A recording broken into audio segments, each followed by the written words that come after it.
ठीक, फिर इसमें 10A पोजीशन है, मैग्नेटोमीटर में 10A position, it is in this position the magnetometer is set perpendicular to the magnetic meridian. Magnetic meridian आपको पता है, मैग्नेटिक मेरिडियन उस प्लेन को बोलते हैं जिस प्लेन में अर्थ की मैग्नेटिक फील्ड होती है। यस और नो, जल्दी बोलो। Yes sir. ठीक है, उसके परपेंडिकुलर इस मैग्नेटोमीटर को सेट करते हैं उस प्लेन के perpendicular, so that magnetic field due to magnet is in axial position and perpendicular to the earth field। तो बेसिकली जो मैग्नेट रखते हैं इस मैग्नेटोमीटर में, वो मैग्नेट जो होता है तो उसी के लेंथ के अलॉन्ग होता है, जो मैग्नेटोमीटर की वो जो आर्म दिख रही है उसी के अलॉन्ग है, और जो अर्थ की मैग्नेटिक फील्ड है वो उस प्लेन में होगी मैग्नेटिक मेरिडियन वाले में। तो दोनों क्या हो जाएंगी, मैग्नेट का या मैग्नेटोमीटर का जो मैग्नेटिक फील्ड होगा और जो अर्थ का मैग्नेटिक फील्ड होगा वो दोनों म्यूचुअली परपेंडिकुलर हो जाएंगे। क्या ये समझ में आ रही है बात? Yes sir. ठीक, फिर वहीं से फिर tan ds tan theta is equal to जो मैग्नेट के अर्थ का मैग्नेटिक फील्ड का फॉर्मूला है वो म्यू नॉट अपॉन एक्सियल वाले पोजीशन के, तो b is equal to bs tan theta हो जाएगा, और जो एक्सियल वाला फॉर्मूला है वो अप्लाई कर दिया, b जो होगा वो मैग्नेट की एक्सियल पोजीशन में जो मैग्नेटिक फील्ड का फॉर्मूला है वो वैल्यू वहां पर रख दी है।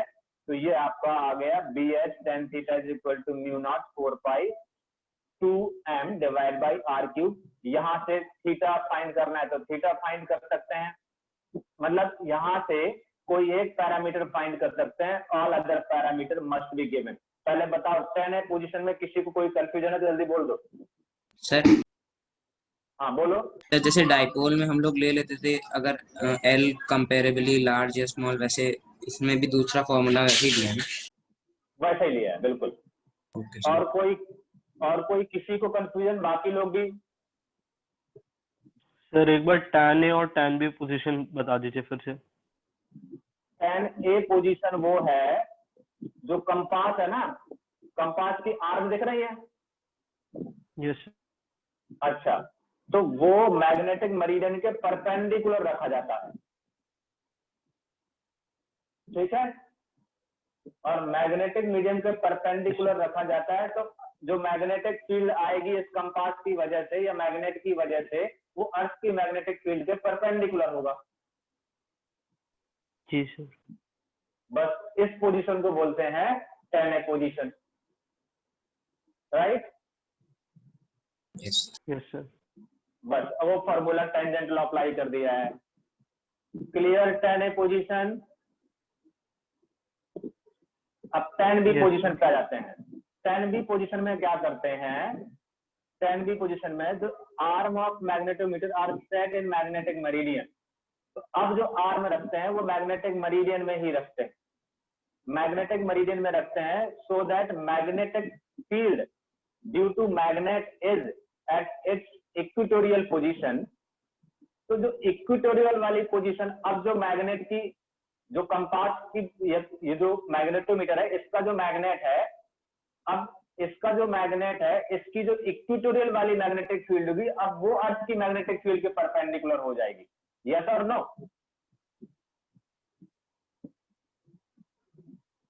यस समझ।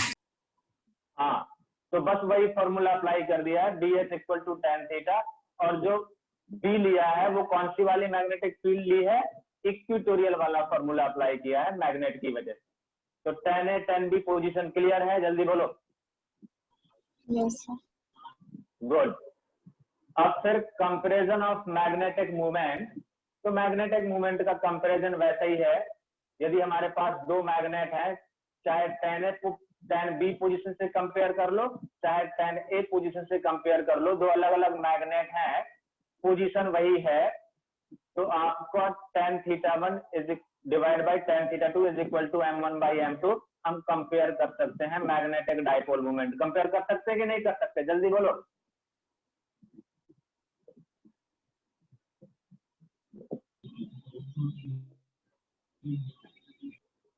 क्लियर है बेटा?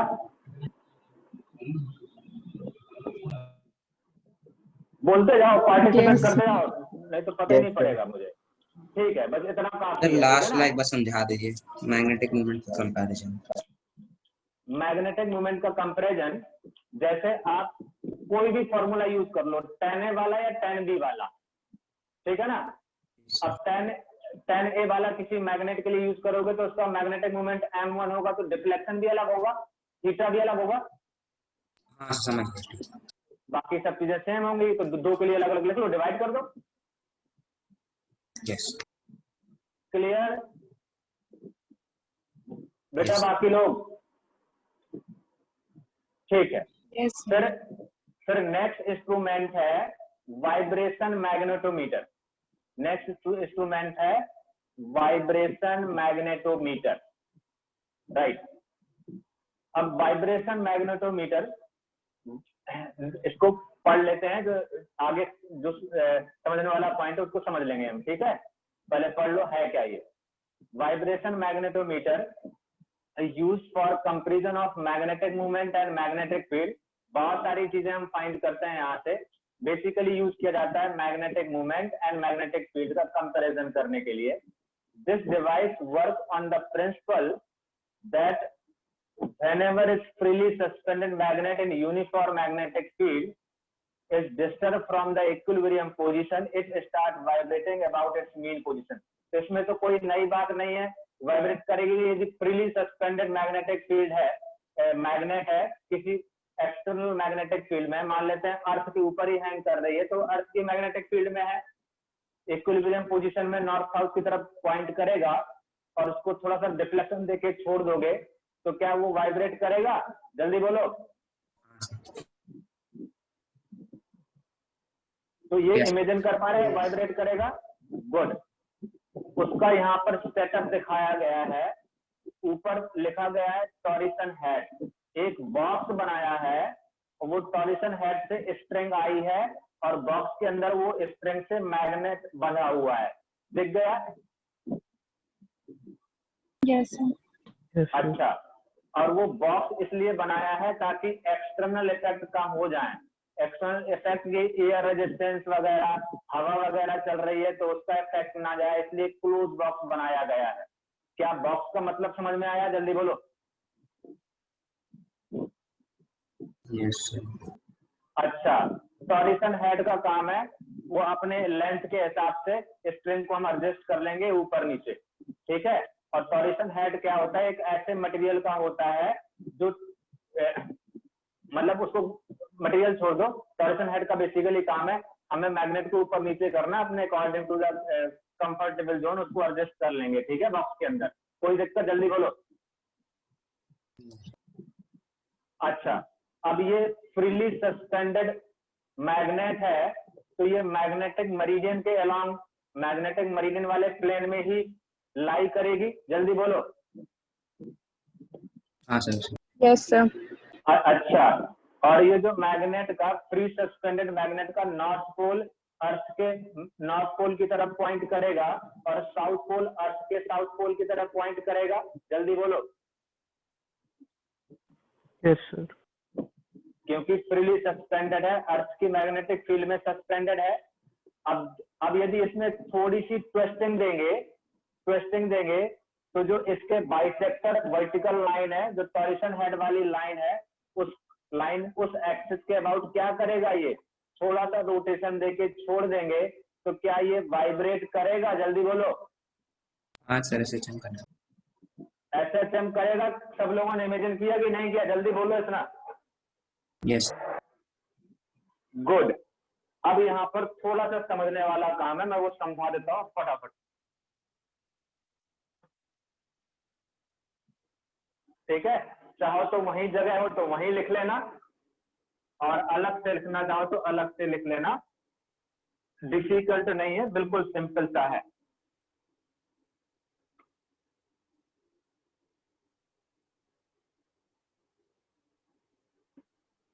अब ये मान के चलो कि ये डिफ्लेक्शन मैग्नेटोमीटर में ये फ्रीली सस्पेंडेड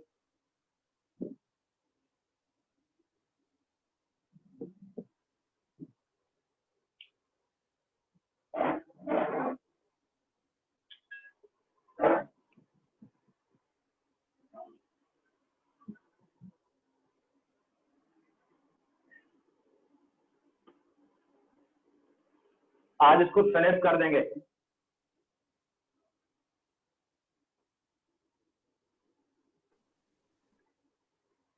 देखो मैं सिंपल बना रहा हूं, ये सस्पेंड कर रहा है, बॉक्स ऑफ कप इमेजिन कर लो, ये मैग्नेट है, ठीक, ये इसका एक्सिस है, ये नॉर्थ है, तो ये नॉर्थ किसका होगा, अर्थ, ये साउथ है, तो ये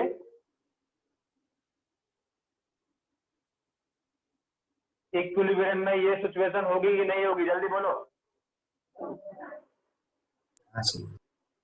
अच्छा ये होगी, इसको मैं थोड़ा सा रोटेट करूंगा ऐसे, मतलब ऐसे हैंग कर रहा है तो ऐसे करूंगा थीटा एंगल से, तो ये ऐसे ऐसे वाइब्रेट करेगा, यस और नो?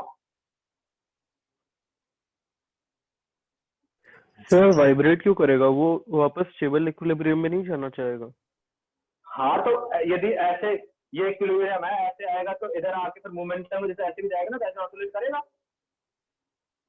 अच्छा हाँ ओके सर। सर थोड़ी देर ऑसिलेट करेगा फिर उसके बाद फिर रुक जाएगा ना? बेटा इसीलिए तो बॉक्स को लगाया है, ताकि बिल्कुल अंदर किसी का इफेक्ट ना हो, कोई रेजिस्टेंस अपोजिंग फोर्स ना हो, कोई रेजिस्टेंस क्रिएट ना करे, तो ऑसिलेट करता ही रहेगा वो। अच्छा ओके सर। वो रुक इसलिए जाता है क्योंकि एयर रेजिस्टेंस वगैरह काम करता है, तो आफ्टर सम टाइम बाद वो रुक जाता है। मैं ये मान के चल रहा हूँ कि एयर रेजिस्टेंस वगैरह कुछ नहीं है, इसलिए बॉक्स बनाया गया है। जल्दी बोलो, एग्री और नॉट? अच्छा अब इसमें टॉर्क का फॉर्मूला पता है आपको, टॉर्क क्या होता है, जल्दी बोलो। म्यू क्रॉस बी होता है कि नहीं होता? म्यू बोल दो यार, कैपिटल एम से भी रिप्रेजेंट कर रहे थे, एम क्रॉस बी होता है, मतलब एम बी साइन थीटा होता है। मैंने रोटेट किया था थीटा एंगल से, तो कुछ ऐसा हो जाएगा इसका पोजीशन, जल्दी बोलो। सर ये इसको वेरी स्मॉल एंगल के लिए थीटा लिखिए। बिल्कुल वेरी स्मॉल एंगल थीटा। तो टॉर्क इज इक्वल टू होता है, टॉर्क इज इक्वल टू होता है आई about axis of rotation into angular movement, angular acceleration,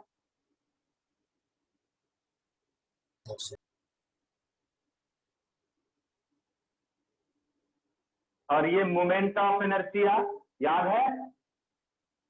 याद सर।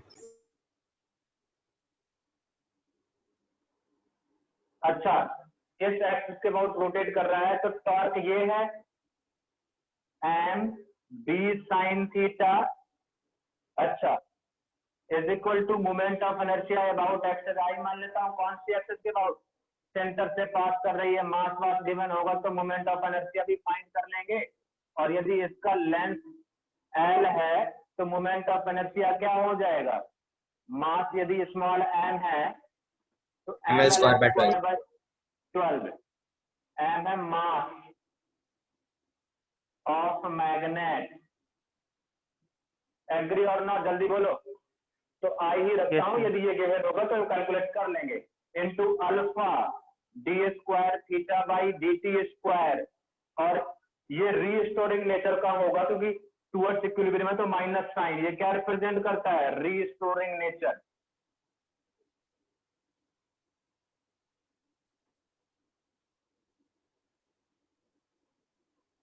रीस्टोरिंग नेचर, तो यहां से आपका इसको फर्दर सॉल्व करूं तो D square theta by D T square minus is equal to minus M B divide by I, और B जो ये मैग्नेटिक फील्ड है, ये horizontal component of earth magnetic field होगा, क्योंकि हॉरिजॉन्टल प्लेन में ही तो ऑसिलेट कर रहा है, हॉरिजॉन्टल अर्थ के हॉरिजॉन्टल है ना, तो कौन सा वाला मैग्नेटिक फील्ड है, horizontal component of earth magnetic field.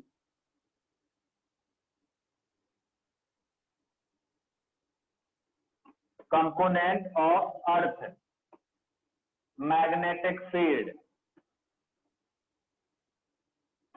और यदि अर्थ मैग्नेटिक फील्ड के अलावा कोई दूसरी फील्ड होगी तो उसका मतलब देख लेंगे, ठीक है ना, जो भी जिस फील्ड में है, और into theta, because theta is very small, और वेरी स्मॉल होता है तो साइन थीटा को क्या लिख देता हूं मैं, थीटा लिख देता हूं। इसको कंपेयर करूं तो ओमेगा क्या हो जाएगा, root over M B H, ये अर्थ मैग्नेटिक फील्ड है, M B H divide by, ये तो मैग्नेटिक मोमेंट है, पता है ना, B H divide by I, ये ओमेगा आ जाएगा तो time period 2 pi by omega, 2 pi by omega. जल्दी बोलो, ये समझ में आ गया? वो वहां पर डायरेक्ट लिख दिया गया है, ठीक है ना, आप जल्दी इसको कॉपी कर लो, वहां पर आपका डायरेक्ट लिख दिया गया है। तो क्या टाइम पीरियड फाइंड कर सकते हैं बेटा, जल्दी बोलो। Yes sir. ठीक है, वही पूरा उस पैराग्राफ में डायरेक्टली लिख दिया गया है। The time period of oscillation of experimental bar magnet movement, magnetic movement capital M है, earth magnetic field B H horizontal component, तो फॉर्मूला उसने डायरेक्ट लिख दिया है वहां पर, आई मूवमेंट ऑफ इनर्शिया है, और मूवमेंट ऑफ इनर्शिया लिखा भी है W L square by 12, W mass बोल रहा है, मैंने यहाँ स्मॉल लैंप दिखाया है आपको लिख के। क्या ये वाला इतना क्लियर हो गया बेटा, जल्दी बोलो। Yes, sir. कॉपी कर लिया, कहाँ से आया ये रिजल्ट? सर एक बार इसके आगे समझा देंगे, जहाँ पे आपने लिखा है D square theta by D T square equal to minus M B sine theta upon I, उसके आगे थोड़ा समझा दीजिए। माइनस एम बी, माइनस लिखा है रिस्टोरिंग नेचर, हाँ सर, उसके आगे बता दीजिए क्या किया आपने। उसके आगे कुछ नहीं किया, आई को इधर ले आया हूँ, तो क्या हो जाएगा, D square theta by D T square is equal to minus M B H by I, और साइन थीटा को लिख दिया है मैंने थीटा, क्योंकि थीटा इज वेरी स्मॉल। इतना ठीक? जी सर। अच्छा, उसको स्टैंडर्ड इक्वेशन ऑफ एसएसएम से कंपेयर किया तो ओमेगा का वैल्यू कितना होगा, रूट ओवर जो थीटा का कोफिशिएंट होगा। Okay okay, thank you sir. कोई दिक्कत, जल्दी बोलो।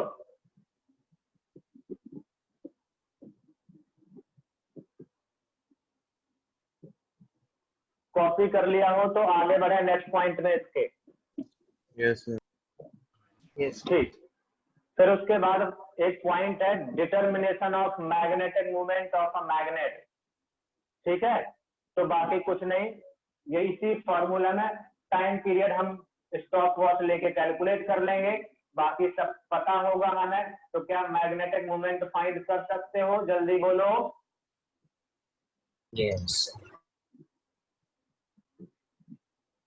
आपको देखा next point determination of magnetic movement, क्या इसी फॉर्मूले को उल्टा सीधा घुमा फिरा के एम का वैल्यू कैलकुलेट कर लिया है उसने? Yes sir. Yes, sir. Yes sir. Good good good. फिर सेकेंड पॉइंट है comparison of horizontal component of earth magnetic field at two places. तो किसी एक प्लेस में कैलकुलेट किया, एक प्लेस में यही फॉर्मूला अप्लाई किया, तो किसी एक प्लेस में किया तो टाइम पीरियड कुछ डिफरेंट आएगा, क्योंकि मैग्नेटिक फील्ड डिफरेंट होगी, बीएच डिफरेंट होगी। तो क्या फॉर्मूला बन जाएगा, किसी वन प्लेस की बात करूं तो T1, बाकी वही मैग्नेट यूज कर रहे हैं, तो वही मैग्नेट यूज कर रहे हैं, तो magnetic movement capital M change नहीं होगा, आई भी चेंज नहीं होगा। क्या इस बात पे एग्री कर रहे हो? Yes. हाँ ठीक है, तो किसी एक प्लेस के लिए वही फॉर्मूला अप्लाई कर दिया, तो T1 is equal to 2 pi root over I divide by M B H 1 हो जाएगा, और दूसरी जगह के लिए T1 और बी एच 2 हो जाएगा। जल्दी बोलो।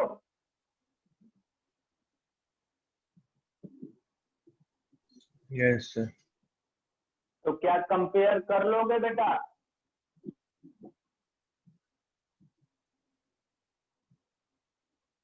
तो comparison of horizontal component of earth magnetic field at two places में बस याद क्या रखना है कि टाइम चेंज होगा और बीएच चेंज होगा। सेम मैग्नेट को दो अलग अलग जगह पर ऑसिलेट करा रहे हैं, तो कैपिटल एम में कोई चेंज नहीं आएगा और कैपिटल आई में कोई चेंज नहीं आएगा। तो एक प्लेस में वही फॉर्मूला अप्लाई करेंगे, दूसरे प्लेस में वही फॉर्मूला अप्लाई करेंगे और दोनों का रेशियो ले लेंगे। तो सेकेंड पॉइंट क्लियर, आगे बढ़े। Yes sir. Yes, sir. Third point में comparison of magnetic moment of two magnet of the same size. तो सेम साइज के दो मैग्नेट हैं, तो सेम साइज के दो मैग्नेट हैं, सेम साइज होने का मतलब होता है मास सेम। क्या सेम? Mass same. तो आई सेम रहेगा, आई सेम रहेगा, ठीक है। लेकिन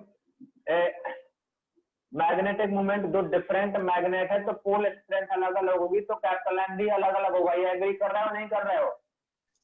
सर सेम साइज में लेंथ सेम नहीं होगी? हाँ, लेंथ भी सेम होगी, इसीलिए तो आई सेम रखा है। Yes sir.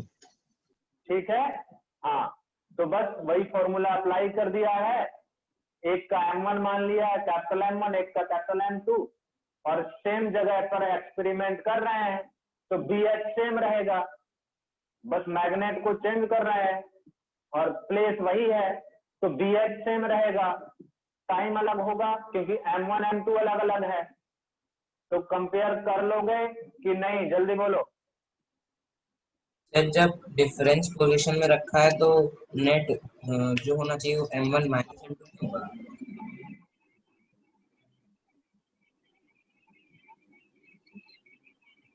पहले थर्ड पॉइंट क्लियर है कि नहीं? जल्दी बोलो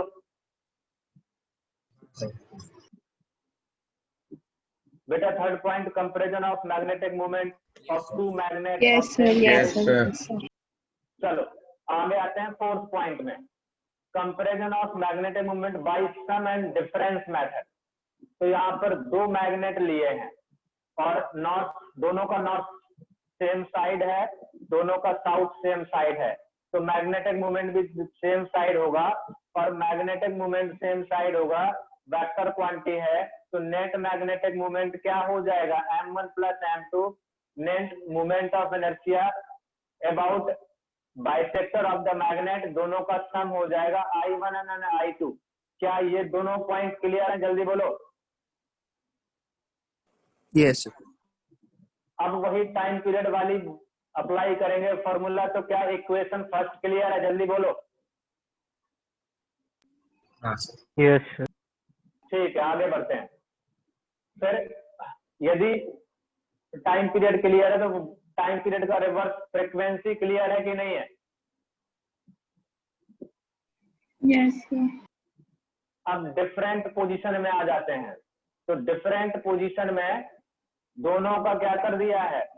नॉर्थ, एक का नॉर्थ दूसरे का साउथ, तो वो अपोजिट हो गए हैं। तो यहाँ पर इसने गलत लिखा है। यदि मैं लेट से नीचे वाले M1 का स्ट्रेंथ ज्यादा मान लूं, वैसे मॉड लेना चाहिए था, ठीक है ना।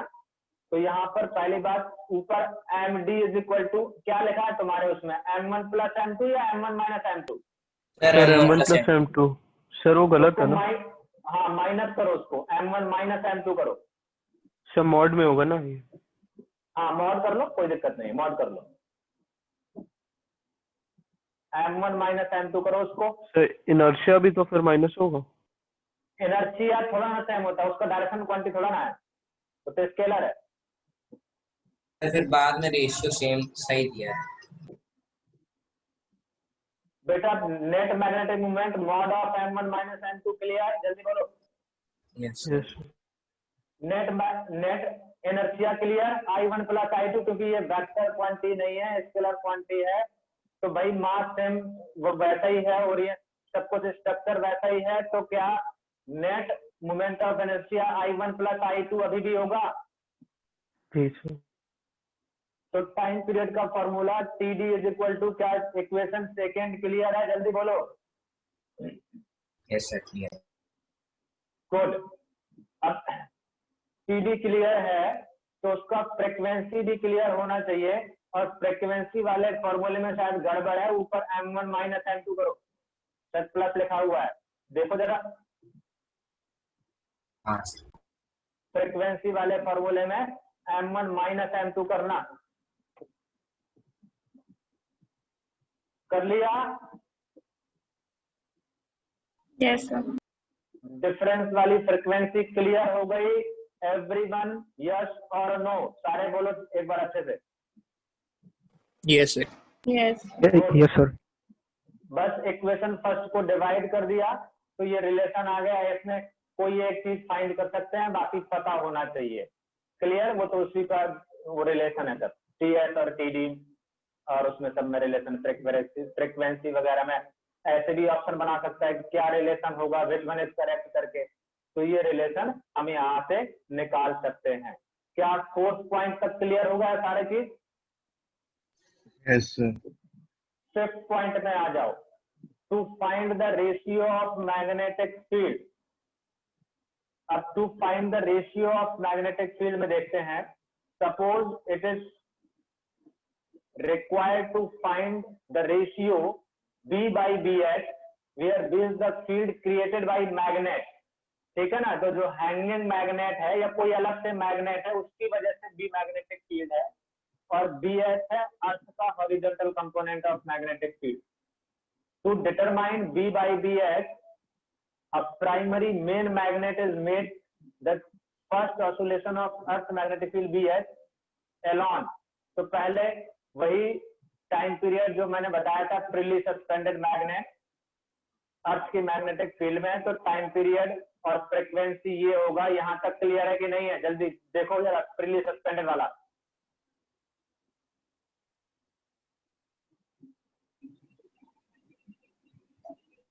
Yes sir. अब नीचे आते हैं। Now a secondary magnet place near the primary magnet.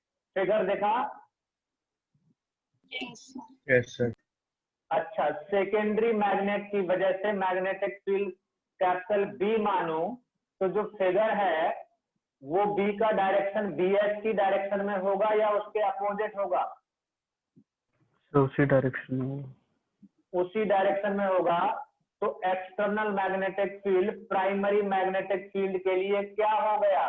B plus B H हो गया। हाँ सर। तब फिर टाइम पीरियड टी डैश और फ्रीक्वेंसी वी डैश समझ में आ गया? यस। Yes, sir. तो यहाँ से क्या B by B H is equal to वो फ्रीक्वेंसी वाला रिलेशन क्लियर हो गया? हो गया सर। गुड। आगे बढ़ते हैं। फिर यहां तक ये सारी चीजें क्लियर हो जाना चाहिए। इसके आगे कुछ है इस टॉपिक में तो वो पढ़ने की जरूरत नहीं है। अब आ जाते हैं नेक्स्ट हेडिंग में, मैग्नेटिक मटेरियल्स। देखा नेक्स्ट हेडिंग कहीं आगे? यस। आगे पीछे देख लो कहीं। Yes, sir. Magnetic materials sir इसके बाद ही है। इसके बाद ये ठीक है, वो देख लो। हो सकता है मुझे इसलिए मैंने देख लिया कि देख लो आसपास जहां भी हो। मैग्नेटिक मटेरियल्स क्लियर है? चलो अब मैग्नेटिक मटेरियल में बस याद करने वाली चीजें हैं।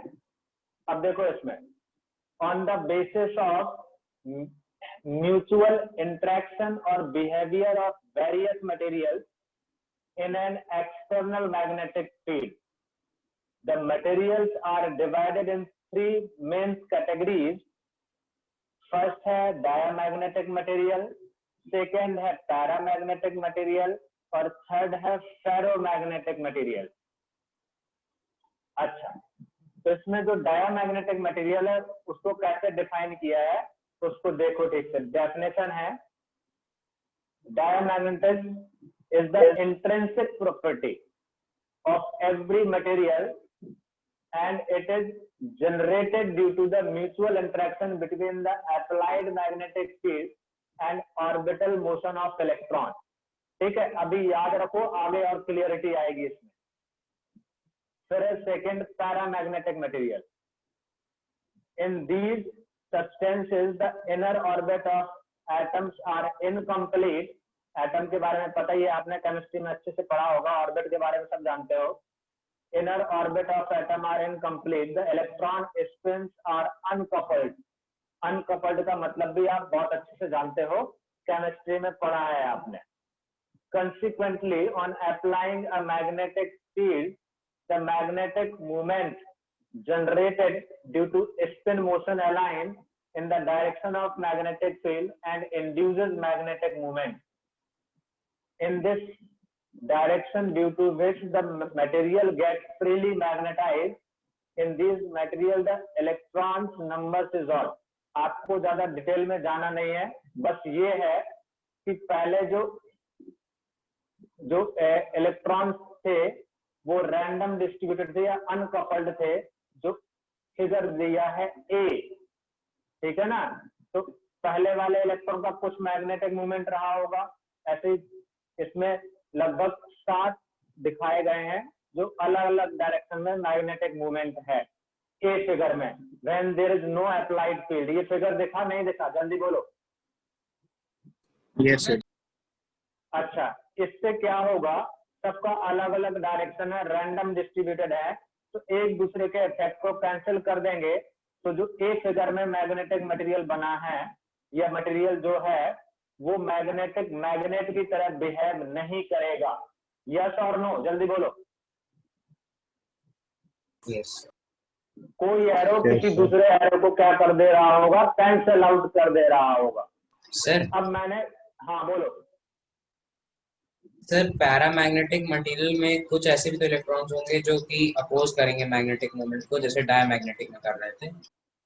हाँ, तो सर कुछ मतलब पैरामैग्नेटिक में जो सपोर्ट कर रहे होंगे मैग्नेटिक मोमेंट से, वो नंबर ज्यादा है इसलिए वो मैग्नेटाइज हो जा रहा है ना। ऐसा तुम बस ओवरव्यू समझो, ज्यादा उसमें डिटेल में जाने की जरूरत नहीं है, मैक्रो लेवल पे बस ये समझो कि एक मटेरियल है जो ए फिगर में बना हुआ है, उसके अंदर उसके कंस्टिट्यूट से मिलके बना हुआ है। वो कंस्टिट्यूट खुद एक इंडिविजुअल मैग्नेट है छोटे छोटे से, और वो रैंडम रखे हुए हैं, तो सब एक दूसरे के मैग्नेटिक मूवमेंट को क्या कर दे रहे हैं, कैंसिल आउट कर दे रहे हैं। It is the main idea behind it. Yes और नो, जल्दी बोलो। Okay sir. अब मैंने उसी मटेरियल को जो ए फिगर में बना हुआ है, जो बहुत छोटे छोटे स्मॉल मैग्नेट से मिलके बना हुआ है, उसको किसी एक्सटर्नल मैग्नेटिक फील्ड में रख दिया, तो वो एक्सटर्नल मैग्नेट की वजह से उस बड़े मटेरियल में जो छोटे छोटे मैग्नेट हैं, वो उस मैग्नेटिक फील्ड के अलोंग अलाइन हो गए। तो वो अलाइनमेंट दूसरे वाले फिगर में दिखा दिया गया है, क्योंकि उसको एक्सटर्नल मैग्नेटिक फील्ड में रख दिया गया है। अब इसमें सारे के सारे मैग्नेटिक मूवमेंट इंडिविजुअल वाले जो छोटे छोटे मैग्नेट थे उनका सेम डायरेक्शन में हो गया, तो जो नेट मैग्नेट आएगा, मैग्नेटिक फील्ड आएगी, उन सब की वजह से ऐड हो जाएगी, या नेट मैग्नेटिक मूवमेंट सबका ऐड हो जाएगा। तो एक तरफ राइट साइड नॉर्थ पोल की तरफ बिहेव करेगा और लेफ्ट साइड साउथ पोल की तरफ बिहेव करेगा। यस और no? Sorry external magnetic field है ना ये। साउथ हाँ साउथ टू हाँ। नॉर्थ जाता है ना। हाँ उल्टा मैंने उल्टा बोल दिया। तो एक्सटर्नल मैग्नेटिक फील्ड यदि external magnetic field left to right है, क्योंकि फिगर से यही लग रहा है लेफ्ट टू राइट है, तो इस मटेरियल का जो डी फिगर में इसको रेक्टेंगल बना हुआ है, उसका नॉर्थ पोल जो होगा वो लेफ्ट होगा और साउथ पोल जो होगा वो होगा राइट साइड। तो इस सर- टाइप के मटेरियल, हाँ बोलो। सर ये जो सर्कल सर्कल चीज दिख रही है सर, ये इलेक्ट्रॉन से या क्या है सर? आप इलेक्ट्रॉन स्पिन को ही दिखाया गया है, इतना बाहर माइक्रो लेवल पे दिखाया नहीं जा सकता। तो आप ये मान के चलो कोई मटेरियल है कुछ छोटे छोटे मैग्नेट से बना हुआ है कंस्टिट्यूट से, और वो इलेक्ट्रॉन के कॉम्बिनेशन से, ऑर्बिटिंग इलेक्ट्रॉन के और भी मटेरियल कॉम्बिनेशन से मिलकर बनते हैं। तो एक मटेरियल का छोटा सा पार्ट है ना वो? बिल्कुल। ओके। हाँ, अब नेक्स्ट है थर्ड, सर। फेरोमैग्नेटिक। हाँ बोलो। सर जो मैग्नेटिक लाइंस होती है वो इनसाइड मैग्नेट तो साउथ टू नॉर्थ जाती है ना, हाँ, तो फिर सर लेफ्ट वाला साउथ होना चाहिए और राइट वाला नॉर्थ होना चाहिए। हाँ तो लेफ्ट वाला साउथ ही तो बता रहा हूँ। ओके सॉरी, नहीं, लेफ्ट वाला नॉर्थ, राइट वाला साउथ, सर क्यों? क्योंकि ये एक्सटर्नल मैग्नेटिक फील्ड के अपोजिट होगा ना। ये जो अलाइन होंगे ये एक्सटर्नल मैग्नेटिक फील्ड में होंगे, और एक्सटर्नल फील्ड के अपोजिट पोल होते हैं मैग्नेट के। Okay sir. सर वो साउथ टू नॉर्थ मैग्नेट में जाता है, अगर कोई मटेरियल है तो उससे पास हो जाता है ना वो मेटल मेटल। हाँ, बिल्कुल बिल्कुल। अब आ जाते हैं फेरोमैग्नेटिक मटेरियल में।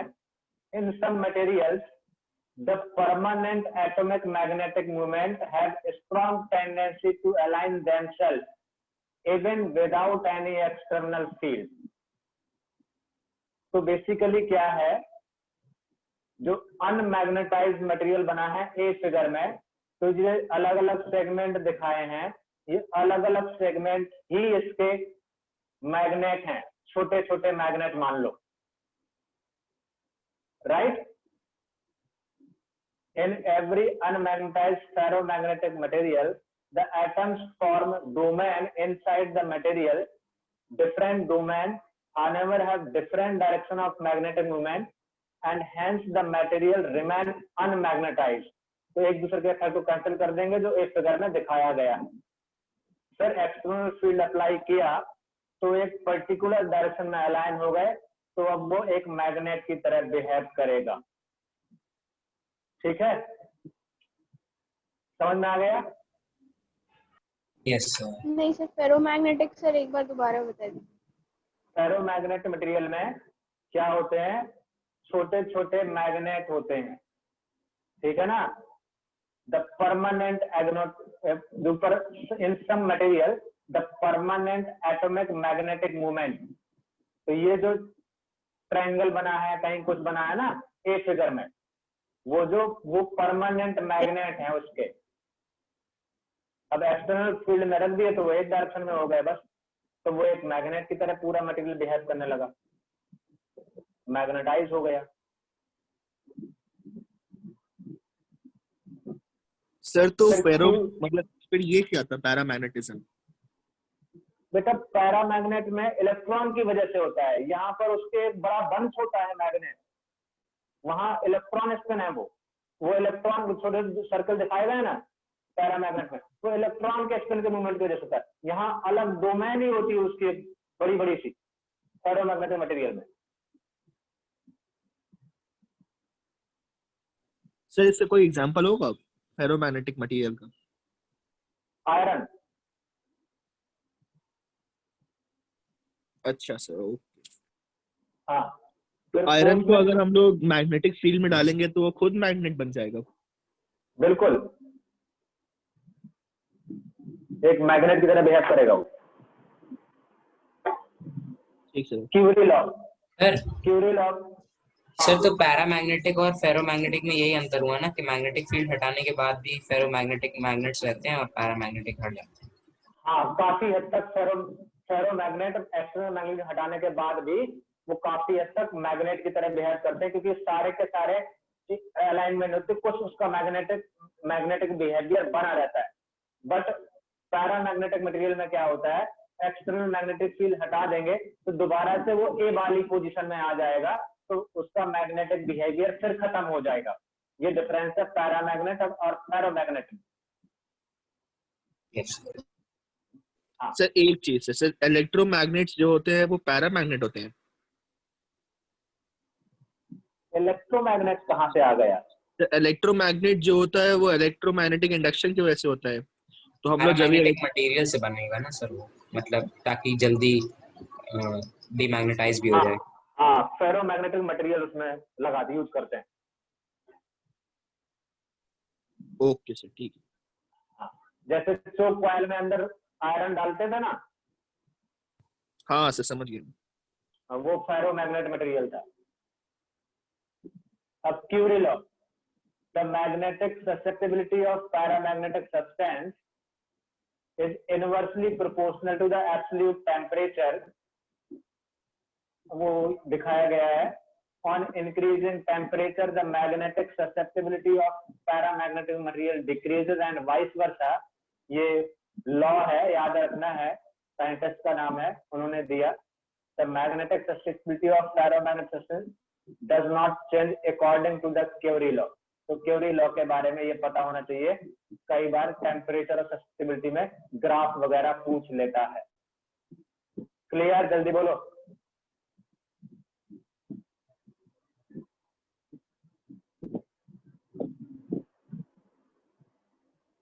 फिर है Curie temperature. Curie temperature TC से रिप्रेजेंट किया है the temperature above which a ferromagnetic material behaves like a paramagnetic material is defined as Curie temperature। यह डेफिनेशन है, याद ही रखना। यह दूसरा है the minimum temperature at which, hello आवाज आ रही है? Yes yes sir magnetic susceptibility का मतलब क्या हुआ? मैग्नेटिक ससेप्टिबिलिटी बेटा पहले डिफाइन किया हुआ, जरा देखना पिछली क्लास में, लास्ट में।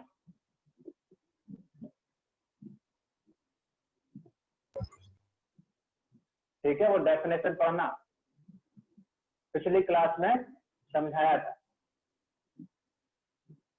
Curie temperature, the minimum temperature at which a ferromagnetic substance is converted into paramagnetic substance is defined as Curie temperature।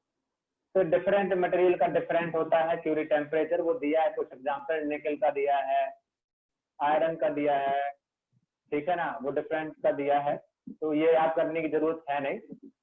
फिर क्यूरी वाइस लॉ, क्यूरी और वाइस की एक साइंटिस्ट है, दोनों को मिला के क्यूरी वाइस लॉ बोला है। दिखा सबको, the temperature above Curie temperature the magnetic susceptibility of ferromagnetic material is inversely proportional to T minus TC।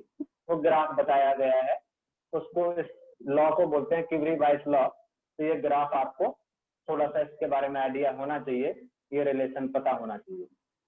Clear, जल्दी बोलो क्यूरी वाइस लॉ। यस उसमें मैं ज्यादा कुछ नहीं कर सकता, याद ही करना। अब ये इम्पोर्टेंट है, हिस्टैरिसीस कर्व, ये पूछा गया है कई बार। सर हाँ बोलो। सर इस क्यूरी लॉ मतलब जो मैग्नेटिक ससेप्टिबिलिटी, इससे हम लोग ये पता लगा सकते हैं कि कौन सा टाइप का मटेरियल है वो जिसका हमने निकाला है। ससेप्टिबिलिटी, मैग्नेटिक ससेप्टिबिलिटी ही मैग्नेटिक बिहेवियर को शो करता है, ठीक है सर ना? तो उससे हम लोग डिफरेंशिएट कर सकते हैं फेरोमैग्नेटिक है कि पैरामैग्नेटिक है? बिल्कुल कर सकते हो। नहीं, उसमें टेम्परेचर पे भी डिपेंड करेगा, ससेप्टिबिलिटी से उतना ज्यादा क्लियर नहीं कर सकते। Okay sir. Hysteresis curve ferromagnetic material के लिए दिखाया गया है, और ये पता है तुम्हें फेरोमैग्नेटिक मटेरियल की प्रॉपर्टी, फिर से रिवाइज कर दो कि फेरोमैग्नेटिक मटेरियल को अभी तो मैग्नेटिक बिहेवियर नहीं है, यदि उसको एक्सटर्नल मैग्नेटिक फील्ड में रख दूंगा तो उसके सारे डोमेन अलाइन हो जाएंगे, तो वो एक मैग्नेट की तरह बिहेव करने लगता है। ये फेरोमैग्नेटिक मटेरियल होता है। जल्दी बोलो, होता है नहीं होता? Yes sir. अच्छा, एक्सटर्नल मैग्नेटिक फील्ड हटाने के बाद भी उसके सारे डोमेन पहले जैसी पोजीशन में नहीं आ पाते हैं, पार्शली आ पाते हैं। इसलिए एक्सटर्नल मैग्नेटिक फील्ड हटा देने के बाद भी फेरोमैग्नेटिक मटेरियल में कुछ मैग्नेटिक बिहेवियर बना रहता है। यस और नो? जल्दी बोलो, यस और no? Yes sir. Good. But paramagnetic material में क्या होता है? पैरामैग्नेटिक मटेरियल वैसे तो मैग्नेट की तरह बिहेव नहीं करता है, जैसे ही उसको एक्सटर्नल मैग्नेटिक फील्ड में रखते हैं तो वो मैग्नेट की तरह बिहेव करने लगता है। यस और नो? जी सर। लेकिन जब external magnetic field paramagnetic material से हटा देते हैं तो वो जो अलाइन हुए थे उसके डोमेन वो दोबारा से अपनी इनिशियल पोजीशन में आ जाते हैं, तो उसका मैग्नेटिक बिहेवियर भी खत्म हो जाता है। यस और नो? Yes sir. यस तो सर। क्या फेरोमैग्नेट और पैरामैग्नेट में बेसिक डिफरेंस समझ में आया है कि नहीं? Yes sir. बेसिक डिफरेंस ये हुआ कि पहले जब एक्सटर्नल मैग्नेटिक फील्ड में चाहे पैरामैग्नेटिक हो या फेरोमैग्नेटिक हो, दोनों सिंपल मटेरियल हैं, कोई मैग्नेटिक बिहेवियर नहीं रहता। अब इन दोनों को यदि एक्सटर्नल मैग्नेटिक फील्ड में रखेंगे और फिर एक्सटर्नल मैग्नेटिक फील्ड हटा लेंगे तो पैरामैग्नेट का तो मैग्नेटिक बिहेवियर बिल्कुल ही खत्म हो जाएगा, बट फेरोमैग्नेट में पार्शियल मैग्नेटिक बिहेवियर या पार्शियल मैग्नेटिज्म बचा रहेगा। यस और no? Yes sir, okay sir. ये जो Yes, डायमैग्नेटिक होता है वो ऐसा कुछ करता है? नहीं, ठीक है। अगर किसी सब्सटेंस ने ये दोनों प्रॉपर्टी नहीं दिखाई मतलब कि डायमैग्नेटिक है? हाँ, वो डायमैग्नेटिक मटेरियल में ही दोनों मटेरियल है ये। वो टेम्परेचर पर डिपेंड करता है। टेम्परेचर में वो फेरोमैग्नेटिक की तरह बिहेव कर सकता है और पैरामैग्नेटिक की तरह बिहेव कर सकता है। टेम्परेचर से हम चेंज कर सकते हैं डायमैग्नेटिक मटेरियल को दो अलग अलग मटेरियल में, फेरो और पैरा। हाँ, ये एक्साइटेड स्टेट में भेजिए ना। हाँ सर हाँ, बोलो बेटा। सर ऐसा भी होता है कि डायमैग्नेटिक जो होता है वो रिपेल करता है एक्सटर्नल मैग्नेटिक फील्ड को। डायमैग्नेटिक रिपेल करता है, तो मुझे याद नहीं है पॉइंट बेटा, देखना पड़ेगा, देखना पड़ेगा, मुझे याद नहीं है पॉइंट कि रिपेल करता है कि नहीं करता। रिपेल करता है? हाँ सर। हाँ सर, डायमैग्नेटिक तो रिपेल करता है ना मैग्नेटिक फील्ड को। हाँ तो ठीक है। हाँ ठीक। हाँ, फिर आ जाते हैं हिस्टैरिसीस ग्राफ में। हिस्टैरिसीस कर्व भी बोलते हैं। हम किसके लिए ड्रॉ कर रहे हैं? फेरोमैग्नेटिक मटेरियल की तरफ के लिए कर रहे हैं। By removing external magnetic field. External magnetic field यहाँ पर एच को बोला है। एच आपको याद होगा, एच वो है एक्सटर्नल मैग्नेटिक फील्ड की वजह से जो मटेरियल में मैग्नेटिक बिहेवियर आता है, इसलिए एच, इसको एच से रिप्रेजेंट किया। याद आया?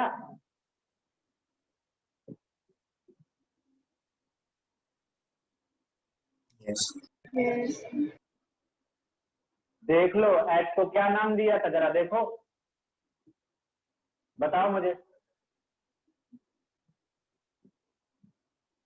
एक्सटर्नल मैग्नेटिक फील्ड होगा।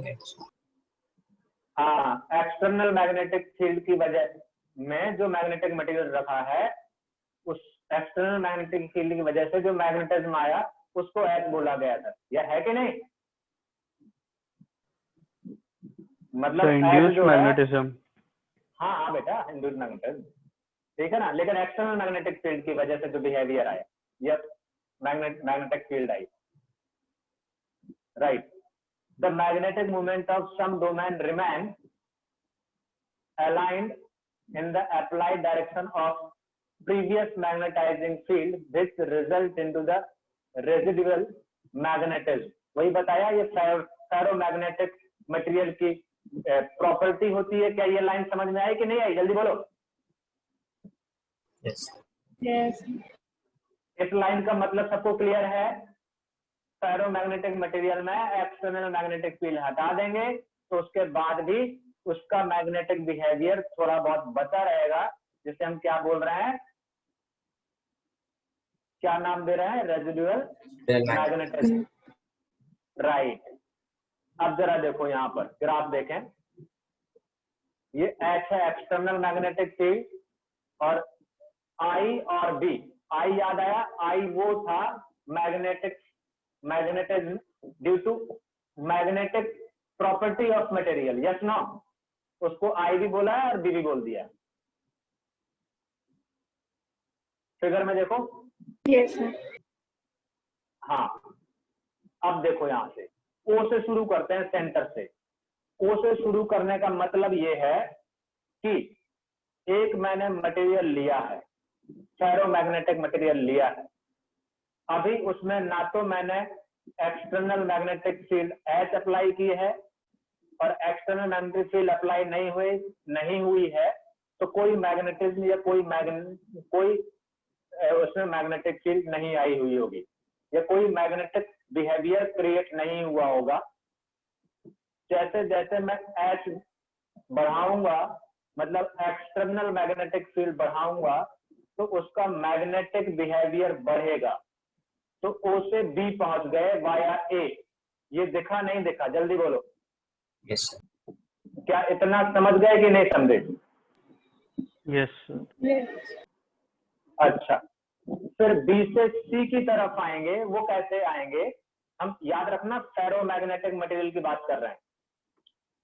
तो यदि ये पहले ये समझो, यदि फेरोमैग्नेटिक मटेरियल नहीं होता और मैं H को कम करना शुरू करता, तो जिस O से B तक वाया A होते हुए गए थे डॉटेड लाइन से, तो उसी डॉटेड लाइन से हम बैक भी हो जाते। हाँ सर, यस और नो? मतलब सी और ओ कोइंसाइड करते हैं ना उस केस में। वो अभी बड़ी भूल जाओ, मैं सिर्फ ऐसे बोलो कि मैं क्या उसी लाइन को बैक ट्रैक कर लेता? यस सर एक बार ये चीज रिपीट कर दीजिए। यदि O से B तक गया, भाई H बढ़ाऊंगा तो मटेरियल का मैग्नेटिक फील्ड बढ़ेगा, तो O से B तक पहुंचे। Yes sir. अब पैरामैग्नेटिक मटेरियल की प्रॉपर्टीज क्या होती हैं बेटा? यदि मैं H कम करूंगा तो उतना ही उसी के करस्पॉन्डिंग उसका मैग्नेटिक बिहेवियर भी कम हो जाएगा। Yes sir. Yes sir. तो क्या मैं डॉटेड लाइन को रिट्रेस कर लेता? नहीं कर लेता। यदि सर ये तो सर ये फेरोमैग्नेटिक है ना, लेकिन पहले तो सुन तो लो, जो मैं बोल रहा हूँ वो तो सुनो। यदि पैरामैग्नेटिक मटेरियल होता तो हाँ सर तब बैक ट्रैक कर लेता हूँ। बस ठीक है, लेकिन ये मटेरियल है फेरोमैग्नेट, तो मैं B तक तो पहुंच गया। अब H को एक्सटर्नल मैग्नेटिक फील्ड को कम करना शुरू किया, तो H कम करने से उसी के प्रोपोर्शनल लेवल पे उसका मैग्नेटिक बिहेवियर मटेरियल का कम नहीं होगा, पार्शियल कम होगा। मतलब H को H जब जीरो भी हो जाएगा, तब भी उसका कुछ मैग्नेटिज्म बचा रहेगा जो C पे दिखा रहा है। जल्दी बोलो। Yes sir. समझ में आया? नहीं आया? आ गया sir. Okay sir. Good good good. मतलब एक्सटर्नल मैग्नेटिक फील्ड पूरा मैंने दोबारा से कम कर दिया, तब भी उस मटेरियल में मैग्नेटिज्म बचा रहा, या उस material ferromagnetic material magnetic behaviour show कर रहा है, जो C पॉइंट को इंडिकेट कर रहा है उसमें उतना मैग्नेटिक फील्ड है, I या B। अच्छा, फिर मैंने एक्सटर्नल मैग्नेटिक फील्ड का डायरेक्शन रिवर्स कर दिया, तो फिर जो थोड़ा बहुत था उसको वो और कम करना शुरू कर देगा, और मैं H को रिवर्स डायरेक्शन में बढ़ा रहा हूं, तो जब D पे आ जाएगा तब जाके उसका मैग्नेटिज्म खत्म होगा फेरोमैग्नेटिक मटेरियल का। यस और नो? जी सर। राइट। अब मैं रिवर्स डायरेक्शन में H को और बढ़ा रहा हूं, तो अब जो मैग्नेटिक मटेरियल में यदि नॉर्थ मैग्नेटिक मटेरियल का नॉर्थ राइट की तरफ था, तो अब कहाँ शो करना शुरू कर जाएगा? साउथ की तरफ। मतलब राइट की तरफ था पहले नॉर्थ, तो अब किधर होगा? लेफ्ट की तरफ। यस और नो? Yes sir. तो उसने डायरेक्शन B का डायरेक्शन या I का डायरेक्शन नीचे आ गया है, नेगेटिव डायरेक्शन में। तो D से E तक अपोजिट डायरेक्शन में मैग्नेटिक बिहेवियर शो करेगा। फिर मैंने उसको मैग्नीट्यूड को कम करना शुरू कर दिया, तो फिर F पर आते आते फिर उसका मैग्नेटिज्म जीरो हो जाएगा। सर आप वापस उस मतलब जो मैग्नीट्यूड आप B पे थे वो वापस अचीव करने की कोशिश कर रहे हैं ना? हाँ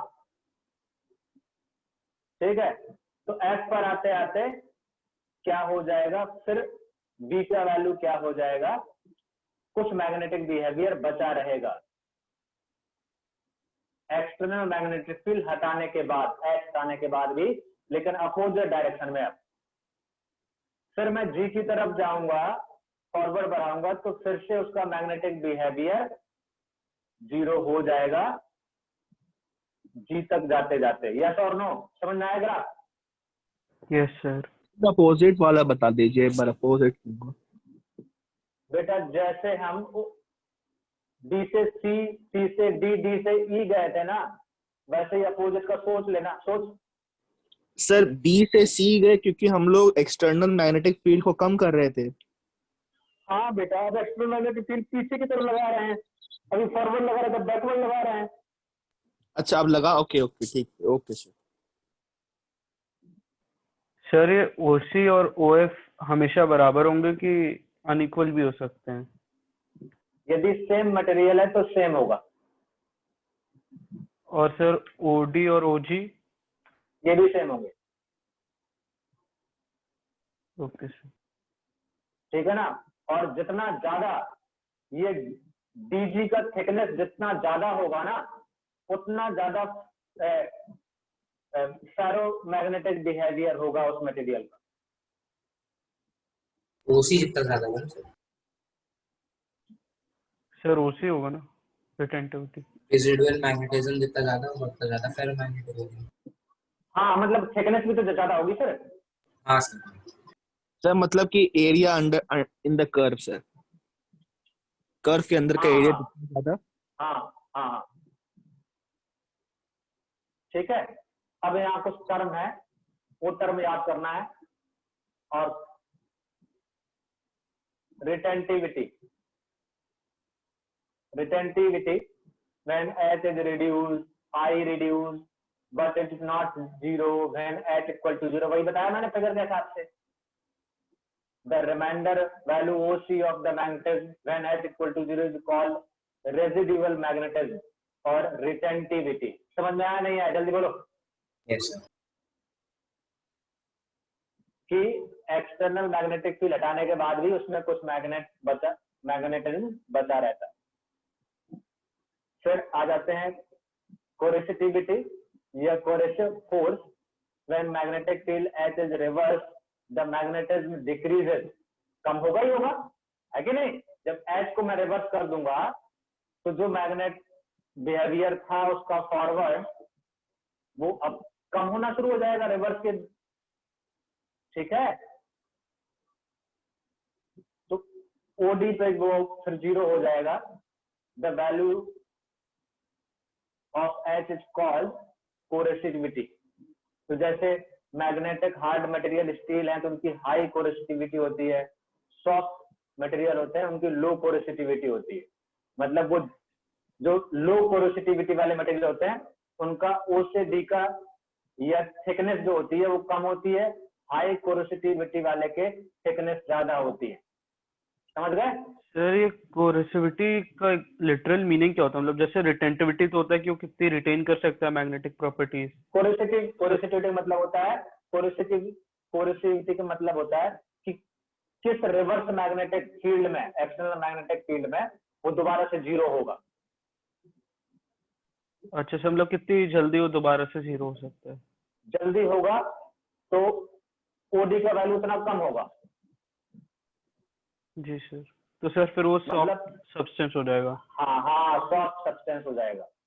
और ओडी का जितना ज्यादा डिस्टेंस होगा, मतलब पोरोसिटी इतनी ज्यादा है, जैसे स्टील का, मतलब स्टील में मैग्नेटिक विभव बहुत तगड़ा हो जाता है, उसको कम करने के लिए बहुत मशक्कत करनी पड़ती है। External magnetic field reverse direction में बहुत ज्यादा देनी पड़ेगी, मतलब ओडी को बहुत ज्यादा देना पड़ेगा, स्टील जैसे हो गए।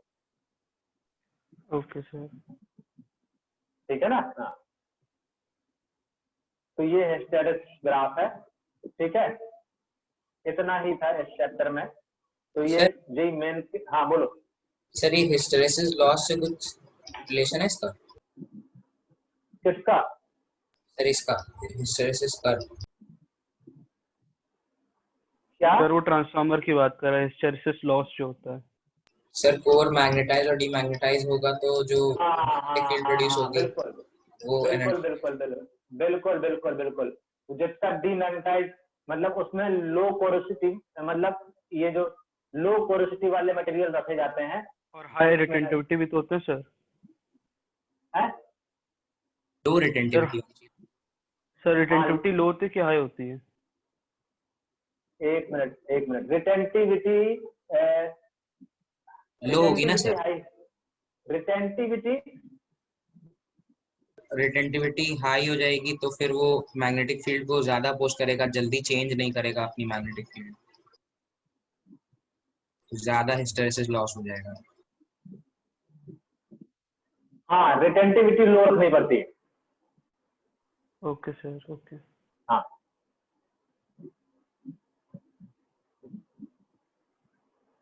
क्योंकि एक्सटर्नल मैग्नेटिक फील्ड उसको ओवरकम करने के लिए ज्यादा करनी पड़ेगी ना, तो हीट ज्यादा लॉस होगा। ठीक है, इतना ही है, ये याद कर लेना चीजें। ठीक है, बताओ समझ में आया नहीं आया, जल्दी बोलो। Yes sir. बाकी लोग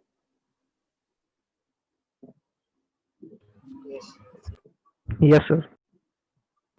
सर हाँ तब मेरे को एक चीज बता दीजिए कि बोर्ड्स का जो सिलेबस होता है सीबीएसई का और जेई हाँ। मेंस का जो सिलेबस होता है वो सेम होता है या अलग होता है? सीबीएसई का जो सिलेबस है एनसीईआरटी का और जेई मेन का, हाँ वो सेम है, वो सेम है, एग्जैक्ट। अगर सेम है तो सर ये जो कर्व है हिस्टेरिस लॉ कर्व, फेरोमैग्नेटिज्म, डायमैग्नेटिज्म, ये सब कोर्स से हट चुका है। कोर्स से हट चुका है, लेकिन जेई मेन नहीं हटाएगा। सब बट दोनों का सिलेबस सेम नहीं होगा ना? हाँ लेकिन जेई मेन में आएगा, जेई मेन ने नहीं हटाया। ये मतलब ये कब हटा है सीबीएसई से? इसी साल से, अभी कोविड के द्वारा। कोविड के द्वारा आता है ना, तो हाँ, हाँ। कोविड की वजह से जो सिलेबस हटा है, it doesn't mean that syllabus is remove from the JEE Main. पहली बात ये बिल्कुल दिमाग में बिठा लो।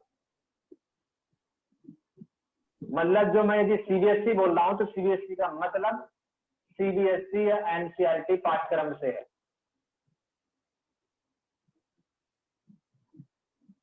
मेरी बात समझ में आई?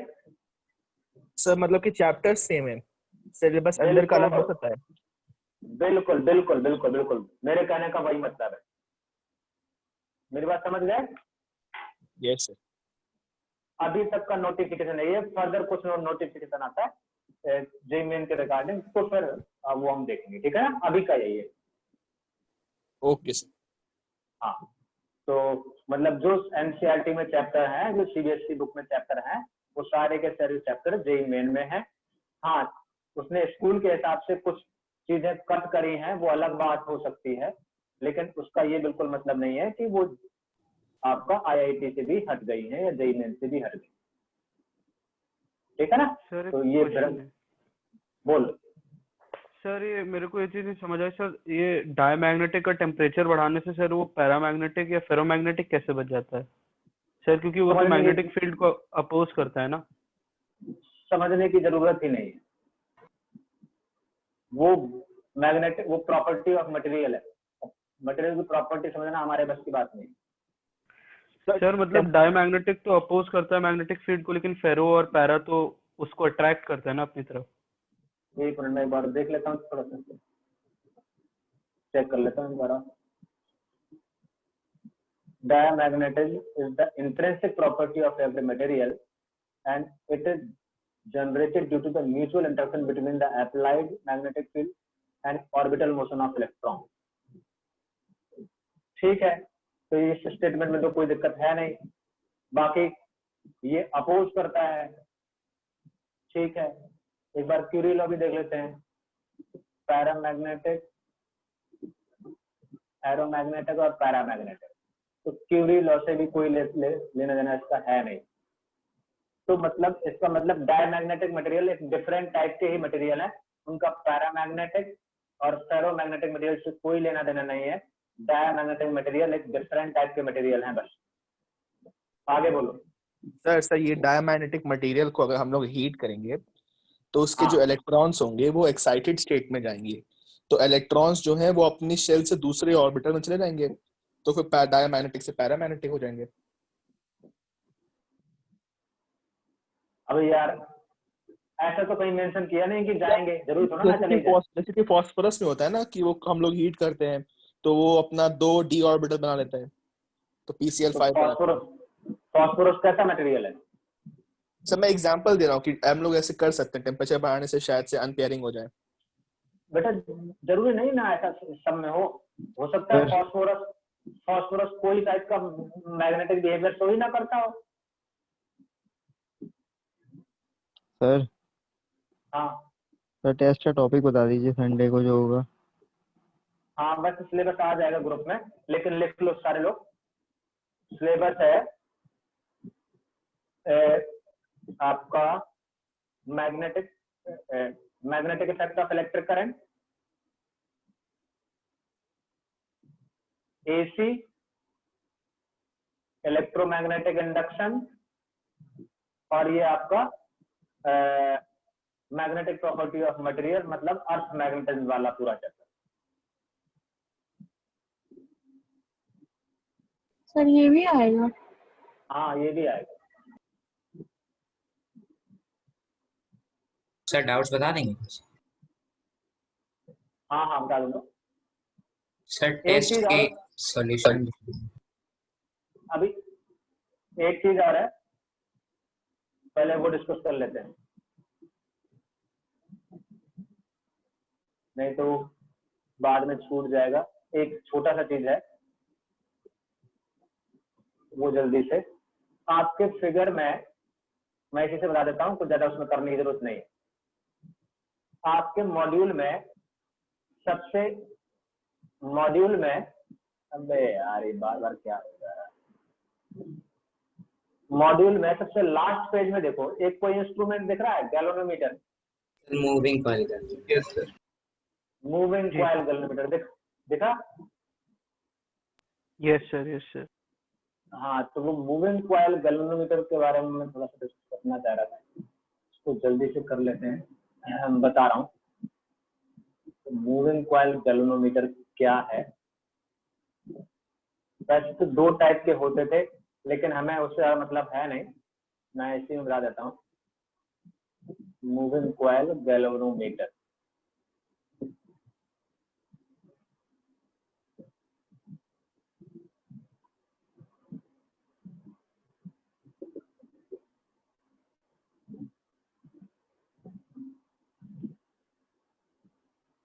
हाँ, मूविंग कॉइल गैल्वेनोमीटर में क्या है कि,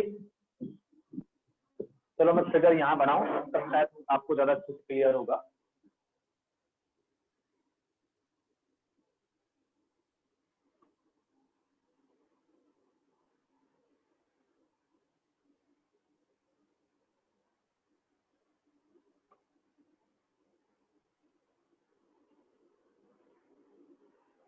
स्कूल में इसके बाद कौन सा चैप्टर लिया गया? स्कूल में कौन सा चैप्टर चल रहा है तुम लोगों के स्कूल में, बताओ पहले।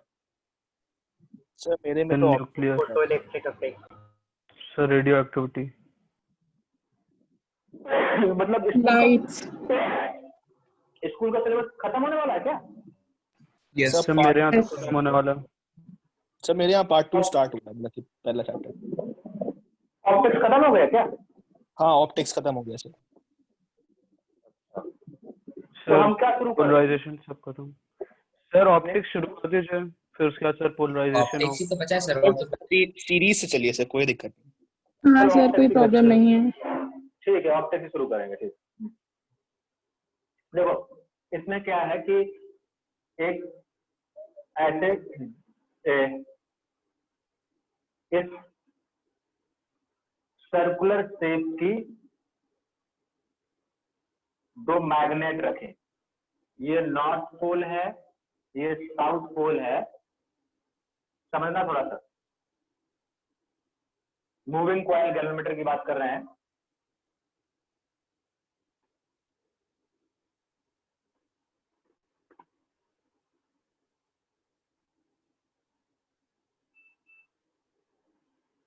मूविंग कॉइल गैल्वेनोमीटर मेन समझना है, सब कुछ लिखा हुआ है वहां पर। बेसिकली ऐसे समझो, दो बड़े बड़े मैग्नेट है, ठीक है, एक ये मैग्नेट है बड़ा सा, एक ऐसे रखा एक ये रखा, दो मैग्नेट से ऐसे रखे हुए, ये नॉर्थ, एक मैग्नेट का नॉर्थ है एक का साउथ है, ये दो डिफरेंट मैग्नेट है और दोनों की कटिंग ऐसे की गई है। कटिंग कैसे की गई है, जैसे ये मैग्नेट था, मैग्नेट का ये नॉर्थ पोल है, इसकी कटिंग ऐसे कर दी गई है। शायद इमेजिन कर लिए होंगे, ये 3D व्यू है, मैंने इसको ऊपर से देख के बनाया गया है। जल्दी बोलो, पहले तो मैं सर इसका कोई रोल होता है कटिंग करने का इससे? पहले पहले पहले सुनना शुरू करो, उसके बाद कोई कंफ्यूजन बचे तब बोलना। ऐसे कर, तो इसका ये टॉप व्यू है, इमेजिन किए, जल्दी बोलो। यस एक एक पॉइंट, एक एक स्टेप बढ़ते हैं। अच्छा, फिर क्या है, ऐसे ही एक यहाँ पर रखा हुआ है, ठीक है ना। अब उतना अच्छा फिगर टॉप व्यू वहां से देख लो, ये ऐसे करके रखा हुआ है और ये टॉप से देखने पे ऐसा दिख रहा है सर्कल जैसा, ये नॉर्थ पोल साउथ पोल। इनके बीच में, इनके बीच में ये टॉप व्यू है, टॉप व्यू में इन दो मैग्नेट के बीच में एक सिलेंडर था, ये सिलेंडर है, ठीक है, वुड का है, ठीक है ना, इंसुलेटर सिलेंडर है, और इसका एक एक्सिस रहा होगा, इधर ये नॉर्थ, कोई बड़ा वाला मैग्नेट रहा होगा, इधर बड़ा वाला मैग्नेट रहा होगा, साउथ, इधर नॉर्थ इधर साउथ, इमेजिन कर लो बस। एक यहां पर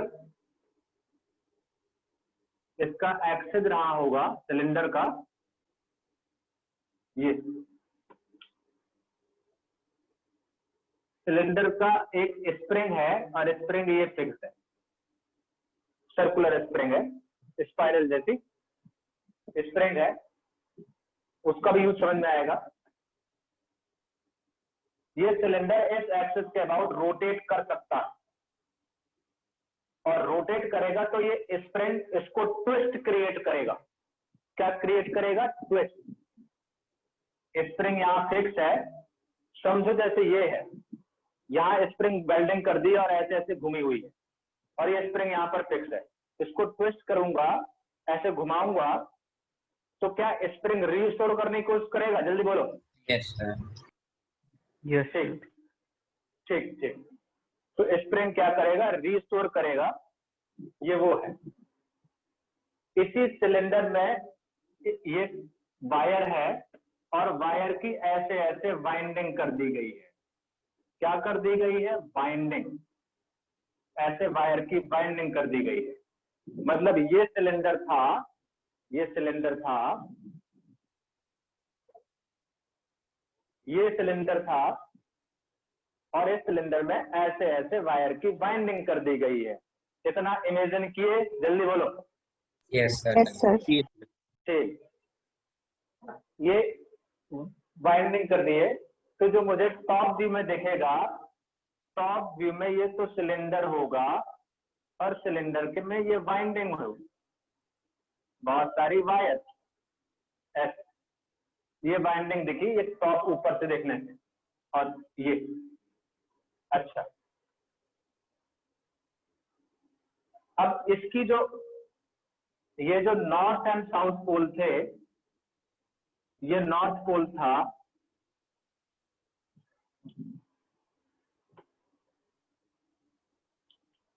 समझ लो बस, क्योंकि समझना। अब ये नॉर्थ पोल था, ये साउथ पोल था, टॉप व्यू। तो इसमें नॉर्थ से साउथ की तरफ जाएंगी मैग्नेटिक फील्ड, और वो रेडियल रहेगी। जल्दी बोलो। Yes sir. इसलिए रेडियल, मुझे मैग्नेटिक फील्ड को रेडियल रखना था, इसलिए मैंने इनको सर्कुलर शेप में कट किया था। क्या उसका जवाब मिला? यस तो मतलब हर पॉइंट पे कांस्टेंट रहेगी ना मैग्नेटिक फील्ड उस सिलेंडर की?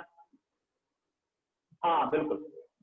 मतलब अभी सिलेंडर कि कॉइलिंग ऐसे रखी हुई है तो सिलेंडर के प्लेन में ही, मतलब उस कॉइल के प्लेन में ही मैग्नेटिक फील्ड रोटेट भी करेगा, तब भी किसी भी स्टेज में देखा जाएगा जब रोटेट भी करेगा ये तो ऐसे हो जाएगा, तब भी उसी प्लेन में, मतलब मैग्नेटिक फील्ड और plane of coil, magnetic field due to external magnet and plane of the coil हमेशा एक ही प्लेन में रहेंगे। जल्दी बोलो। Yes sir. गुड। तो फिर ऐसे बोलो, प्लेन ऑफ कॉइल का जो एरिया वेक्टर होगा वो प्लेन ऑफ कॉइल के परपेंडिकुलर होगा। Plane of yes sir, yes sir. हाँ सर। ठीक है, यस सर। मतलब area vector of the coil और external magnetic field due to permanent magnet, उन दोनों के बीच का मैग्नेट एंगल कितना होगा? 0। परपेंडिकुलर। 90 डिग्री। हाँ सर, 90 डिग्री। यस सर, 90 होगा। 90 डिग्री होगा। गुड, 90 डिग्री होगा। अभी तो रिलैक्स स्टेट में था, करंट मैंने फ्लो कराया, तो इस कॉइल में करंट फ्लो हुआ, लूप में, तो करंट की वजह से मैग्नेटिक मोमेंट डेवलप होगा, क्योंकि कोई भी Yes, current sir. Carrying coil एक मैग्नेटिक डायपोल की तरह बिहेव करता है, तो मैग्नेटिक मोमेंट कितना आएगा? NIA। NIA sin theta. NIA। अच्छा, अब Sir, magnetic sin moment, theta नहीं होता है अरे मतलब। इसमें नहीं होता यार, इसमें नहीं होता भाई। टॉर्क निकालेंगे तब। हाँ, ओके। अब टॉर्क की बात करें तो जैसे ही करंट आई फ्लो करेगा and number of turn I current area of this coil, one turn one coil, तो it will be the magnetic moment torque. अब ये एक्सटर्नल मैग्नेटिक फील्ड में तो टॉर्क एक्सप्रेस करेगा, तो torque is equal to mu cross I, तो M cross I, तो N I A P। Into B, into B, yes sir. और angle between क्या रहता है? 90 डिग्री रहता है, तो वो तो साइन थीटा क्या हो जाएगा? 1 हो जाएगा। 1। गुड। अब टॉर्क इज इक्वल टू, तो ये टॉर्क डेवलप हुआ when current I is pass. अच्छा, इस टॉर्क की वजह से it will rotate, cylinder will rotate, Yes, sir. cylinder will rotate, then this spring will produce restoring torque. Yes sir, oppose करेगा। Yes sir. हाँ sir, original string. Then torque due to spring will be, उसका बोल लेता हूं c theta, हाँ sir. with c is the torsion constant. Yes, yes sir.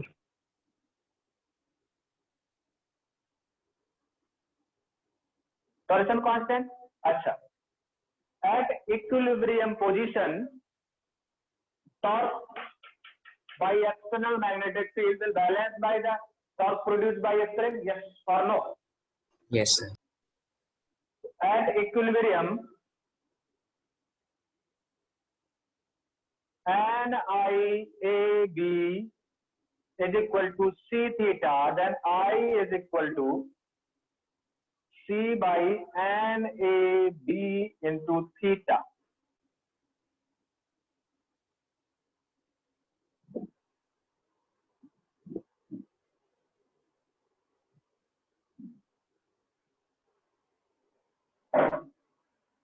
ठीक है, और ये NAB by C is equal to, इसको एक नया नाम देते हैं, इसको बोलते हैं सेंसिटिविटी। क्या बोलते हैं इसको? सेंसिटिविटी। हाँ, sensitivity of galvanometer, of galvanometer. तो क्या वर्किंग समझ में आ गई गैल्वेनोमीटर की? Yes sir. तो इसमें पूछ लेता है कि किस पर डिपेंडेंसी होगी, number of turn, A B, ये सब चीजें। तो ज्यादा गैल्वेनोमीटर हमें सेंसिटिविटी क्या होनी चाहिए गैल्वेनोमीटर की, ज्यादा होनी चाहिए।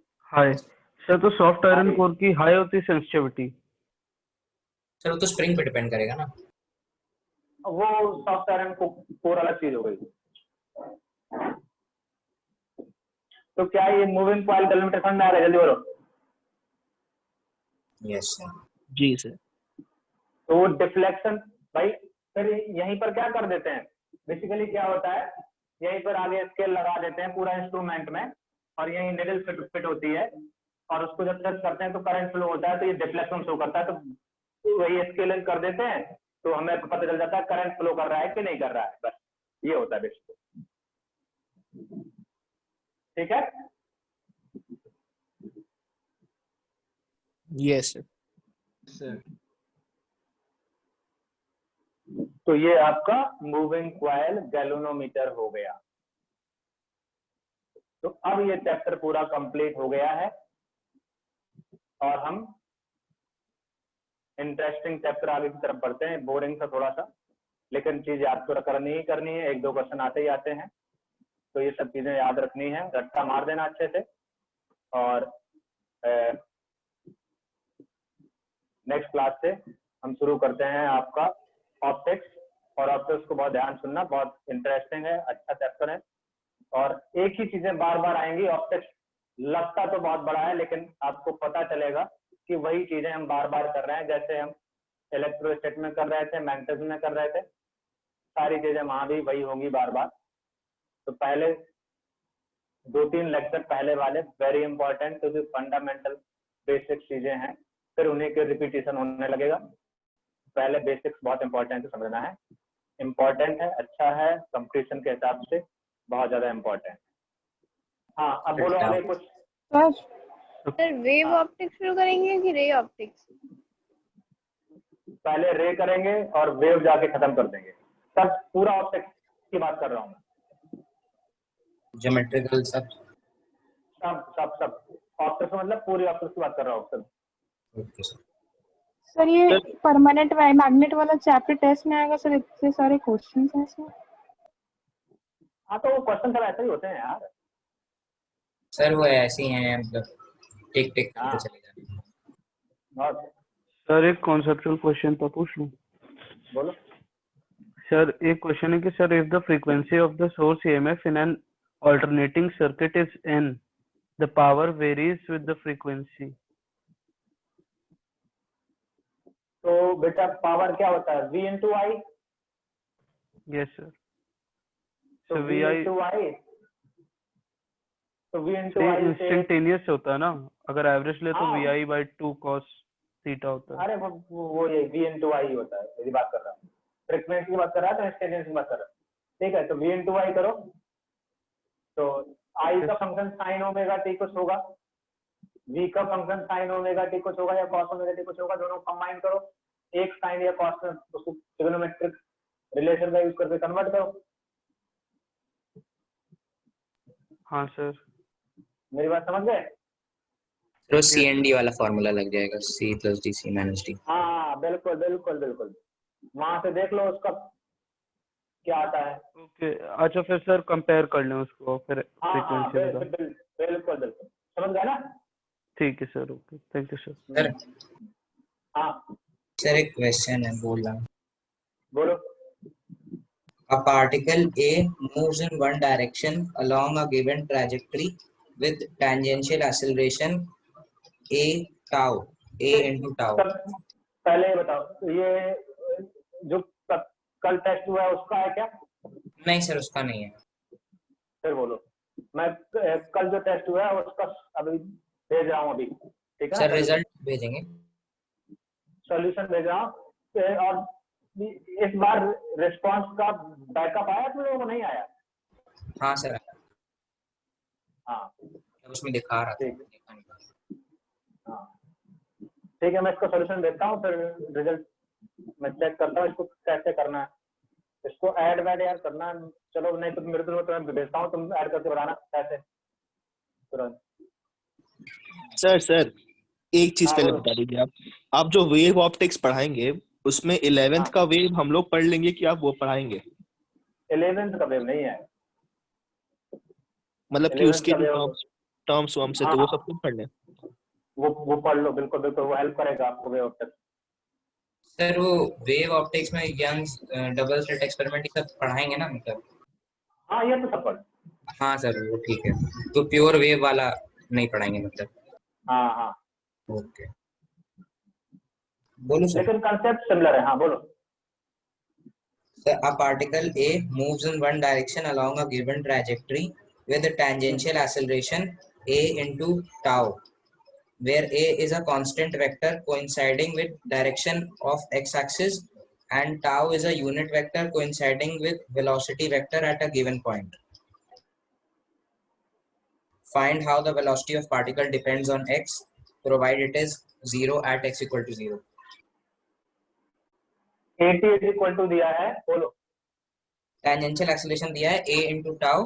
सर a कांस्टेंट वेक्टर है जो कि x एक्सिस से कोइंसाइड करता है, और टाउ यूनिट वेक्टर है जो कि वेलोसिटी के डायरेक्शन से, वेलोसिटी वेक्टर के डायरेक्शन से कोइंसाइड करता है किसी भी पॉइंट पे।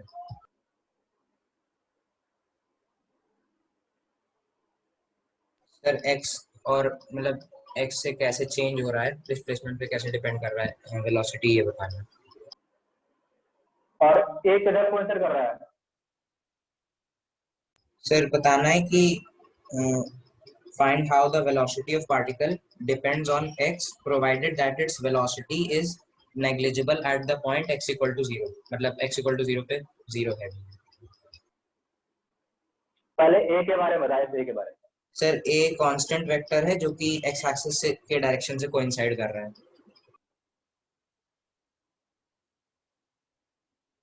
सही समझ ही नहीं आया क्वेश्चन।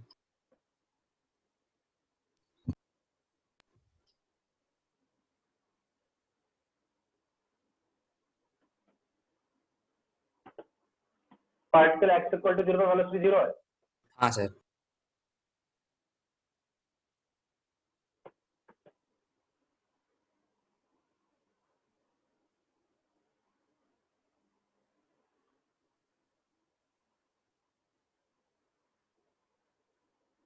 ये दोनों वेक्टर है तो डॉट प्रोडक्ट है या क्या है? सर दिया है a टाउ, बस इतना लिखा है, क्रॉस और डॉट नहीं दिया है, मतलब डॉट ही होगा शायद से।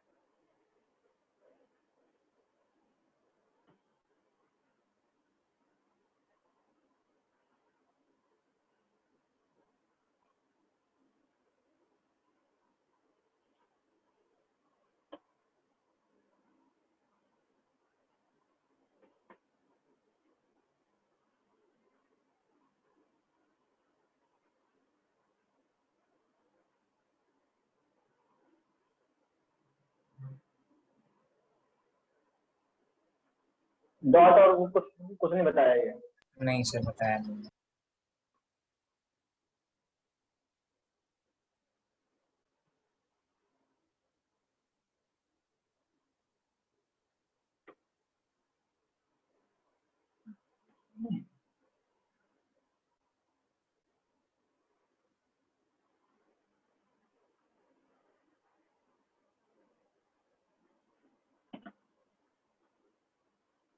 बताना क्या है? Velocity velocity as dependent on displacement, यानी v as a function of x।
Sir ये एक्सेलरेशन क्या दिया था?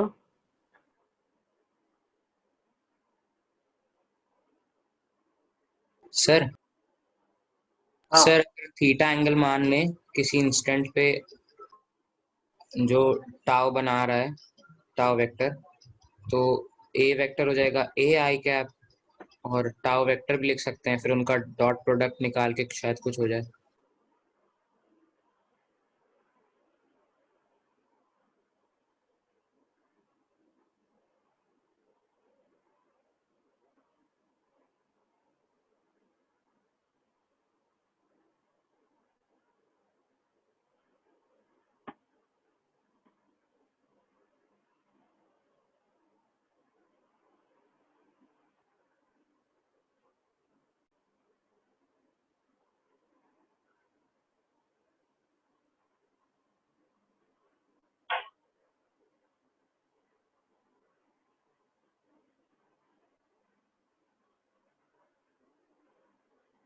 फिर वह करिए थोड़ा सा, ओ सर थीटा एंगल मान के एक बार टाउ वेक्टर और ए वेक्टर के बीच में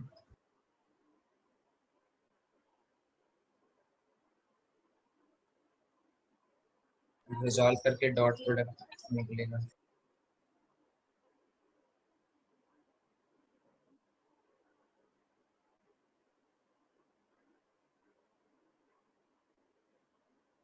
थीटा एलिमिनेट नहीं होगा ना? नहीं सर, थीटा फिर dy बाई dx हो जाएगा ना, tan थीटा, तो वैसे करके शायद एलिमिनेट हो जाए।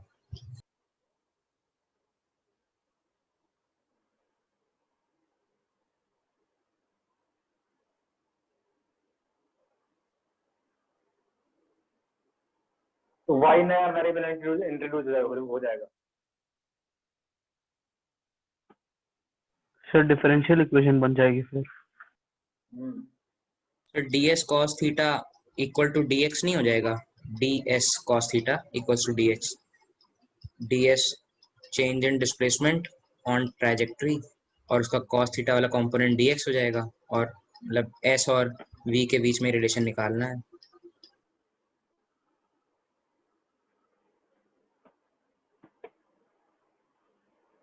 ये दिख नहीं रहा sir.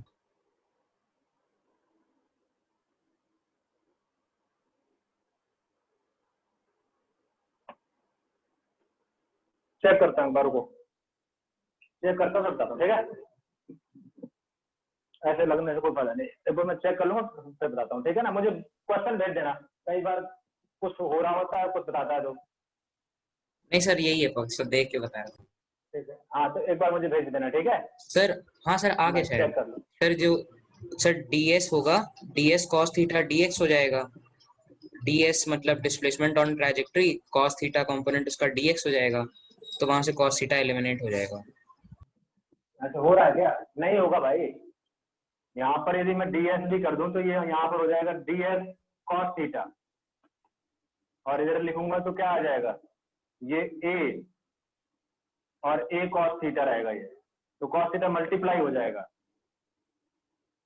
Sir v dv by ds लिखेंगे ना? हाँ तो v d बाई ds लिखा।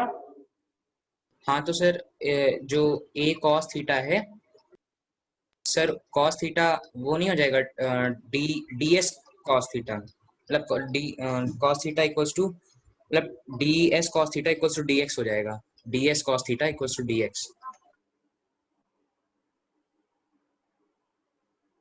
ds cos theta, ds cos theta is equal to dx। तो s और x पर दो वेरिएबल हो जाएंगे ना, बात ये है।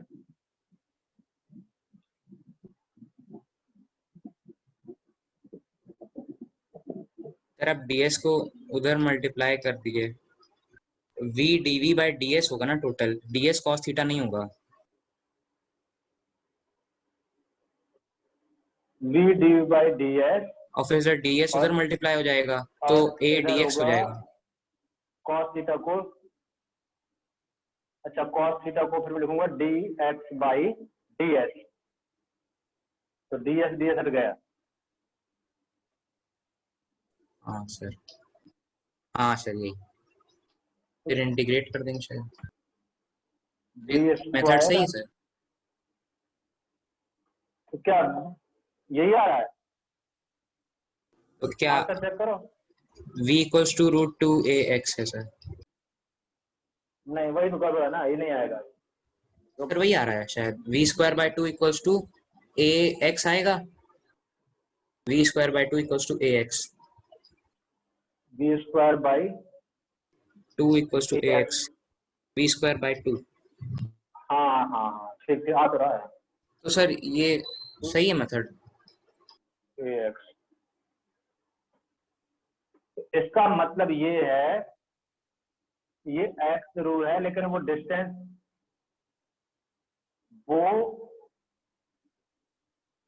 क्या पूछ रहा था? Velocity as a function of X पूछ रहा था। हाँ sir, as a function of X. हम लोग सर s निकाल लेते, hmm, as a function of s निकाल। हाँ तब फिर ठीक है, तब फिर ठीक, तब ठीक, तब ठीक है, क्योंकि वो डिस्टेंस उस पाथ का डिस्टेंस होगा ना। हाँ सर, वो मतलब ds होगा ऑन ट्रैजेक्टरी और हाँ dx होगा उसका कंपोनेंट। हाँ हाँ हाँ फिर ठीक है, एक्स से भी डिस्प्लेसमेंट नहीं है तो ठीक है। ये सर समझ आ गया, थैंक यू सर। हाँ हाँ।